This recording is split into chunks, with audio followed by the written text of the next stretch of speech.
Quantum secret leaflet. Have the boys found the leak yet? Molehill set the wheel in motion. His downfall picks up locomotion.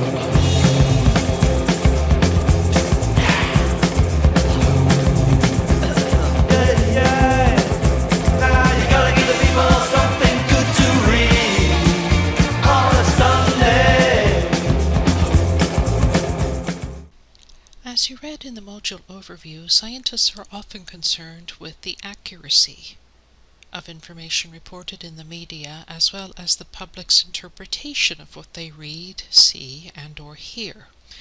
I'll begin this segment with a few general quotes about communication.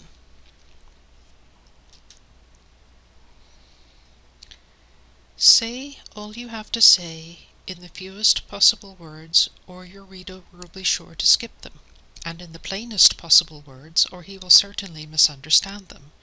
John Ruskin. The single biggest problem in communication is the illusion that it has taken place. George Bernard Shaw. The difference between the right word and the almost right word is the difference between lightning and a lightning bug. Mark Twain. These are true for communication in general, and for scientific communication between scientists and general audiences in particular. Therefore, we need to think about how to explain scientific findings to audiences with different backgrounds and perspectives. We also need to do so ethically. You encountered these people before in the ethics segment a few weeks ago. This is just a reminder to not be like them. Whatever your field, you are ethically responsible for public safety, health, and welfare, meaning that you are expected to conduct your practice lawfully and issue public statements in an objective and truthful manner. Given that this involves communicating with humans who bring their own backgrounds, preferences, and prejudices to bear, it's often easier said than done. Viswanath and others reported that media outlets generally follow a four-step process when creating news. They decide if a story is interesting, exciting, or unique enough to be told. If it is, the journalists must select sources of accurate and reliable information and translate that information so it can be understood by lay people. They also need to gather information that might make a story appealing, such as personal testimonies and analogies. Then they're ready to share that information with their readers or listeners. As you may imagine, there are many social and political factors at work on journalistic communication, just as there are with scientific and technical communication, and these factors are ever present. They also influence which stories get told and to whom. There is a code of journalistic ethics just as there is for other professions. However, in the mainstream media, one rarely, if ever, sees information regarding sample size, study design, statistical analyses, or any other details that would help the average citizen understand just how all these research findings affect him or her. For good or bad, though, the average citizen is either unaware of reputable open-access scientific journals or is too intimidated by the terminology, and frankly often terrible writing, to try and read them. Also, to paraphrase McCombs and Shaw's observation, the media can tell audiences what issues to think about, but cannot control how audiences think about them. For example, in 1998, the British medical journal The Lancet published a study noting a statistically significant link between a measles, mumps, and rubella vaccine and autism in children. Well, clearly the study results were interesting, exciting, and unique enough to be told. However, the study author had in fact developed and was trying to patent a rival vaccine at the time. He failed to disclose this conflict of interest, which was a serious ethical violation, and even though his findings were discredited, The media coverage of the original study led to an anti-vaccination movement that is still prevalent today. The Institute of Medicine responded with an in-depth study showing no link between the standard vaccine and autism, but by that time the damage was done. From a layperson's perspective, one can understand the confusion. One research study says coffee causes heart attacks, while another study says coffee is good for the liver. Red wine is associated with better cardiovascular health, but then again, alcohol is also linked with increased risk of dementia. Proton pump inhibitors lower the risk of esophageal cancer, but increase the risk of dementia. The low-fat diet was once heralded as a cure for obesity and associated health problems. Now it's the low-carb diet. Tomorrow, well, who knows?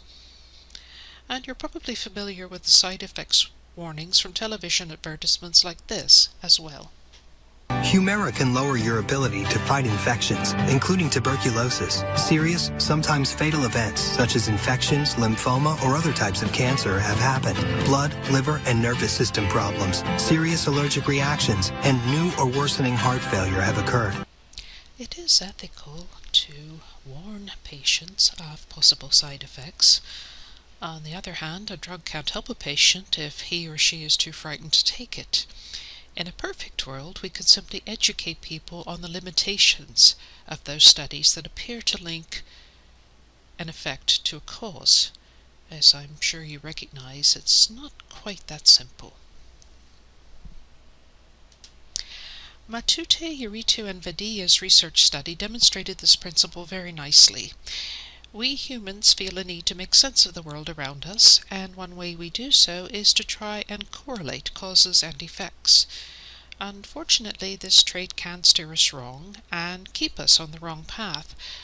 As Christine Ashvanden points out, causal illusions don't just cement erroneous ideas in the mind, they can also prevent new information from correcting them. Well, this helps us understand why people continue to believe old research studies even when new studies prove the old ones were wrong. What's a concerned scientist to do? Educate your audiences. One of our challenges is that, like journalists, scientific journal editors are also seeking stories that are interesting, exciting, or unique enough to be told. Getting them published leads to prestige, which in turn leads to more research funding. But there is a point at which we must ask ourselves, are we really explaining our findings clearly and accurately? Remember the 4 questions from the scientific research report segment? The last question was, what does it mean? For public audiences, explain what the study doesn't mean as well. This example is an oversimplification, but it does help illustrate the point. Nutritionists agree that natural, unprocessed foods are healthier because there are no additional ingredients, such as various chemical compounds with unpronounceable names.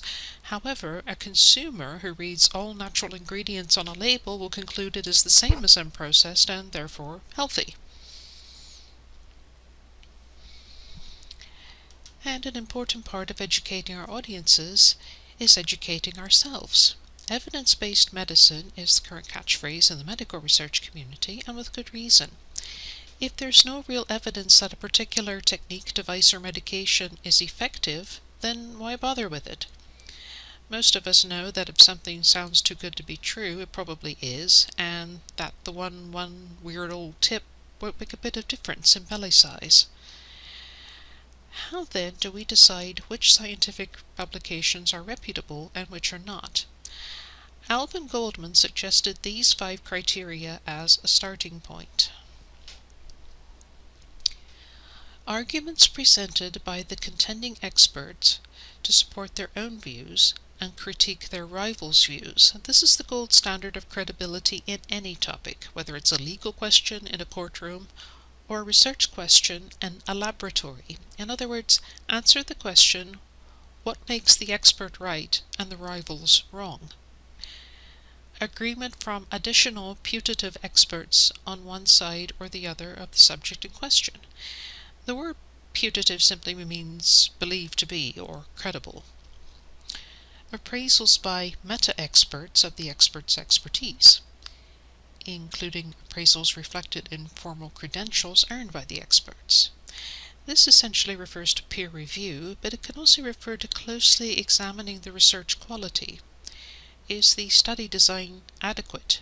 What do the data indicate? What statistical analyses have been completed?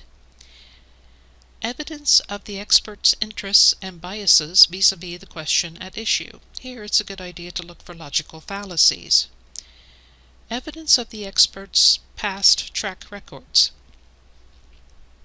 Have the experts published research on this topic before? Does the new research logically follow from their previous studies? And are the experts sufficiently educated and trained in the field? Another good source is Retraction Watch, a website dedicated to following which research articles are proven to be badly designed, inadequately peer-reviewed, or just plain wrong. Let's turn now to getting the real research findings across to those journalists who are looking for interesting stories. How can we help them get the story straight? As with most activities, preparation leads to better results. You may wonder why review your research is at the top of the list. After all, you wrote it. Why would you need to review it? Remember the point of the interview. You are trying to bridge the gap between your understanding of your topic and the audience's. So review your research from their perspectives. Would they leap to an erroneous conclusion? Might they misread or misinterpret something you've written? And how would you clarify? Try to avoid going off on tangents or exploring what-if hypothetical questions. Yes, it can be interesting to think about alternative results, but they tend to cloud the main point, causing miscommunications or misunderstandings. Stick to your main point.